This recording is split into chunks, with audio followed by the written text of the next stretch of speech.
इसलिए बोलना चाहता था कि बहुत हो गया, अब भोजपुरी को आप लोग मत बर्बाद करो, मत करो प्लीज। अपनी बातें रखो शालीनता के साथ, जिसमें सबको अच्छा लगे और अगला समझ भी जाए कि हाँ ये गलत हुआ है। सही हो ब्रदर, सही बोल रहे हो आप।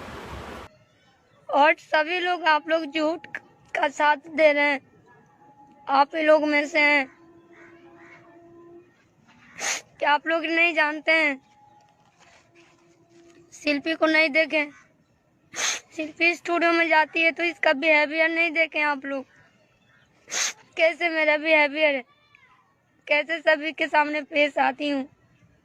पटना आप ही लोगों ने बुलाया मुझे, वहां से कॉल आया कि शिल्पी आप पटना आइए रहिए, तो मैं वहां पटना गई।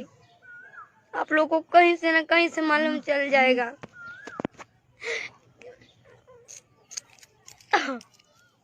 और आज जब थोड़ा सा नाम हो रहा है तो दिक्कत हो रहा है लोगों को। क्यों हो रहा है? हम आप लोग का क्या बिगाड़े हैं? इसका क्या करते? किसी को हम गाली भी नहीं देते हैं यार, ऊंची आवाज में बात नहीं करते हैं। तो दोस्तों, हमारे आर्यन राय डिश चैनल पे अगर आप लोग नए हैं तो हमारे आर्यन राय डिश चैनल को सब्सक्राइब करके रखिए न्यू अपडेट पाने के लिए।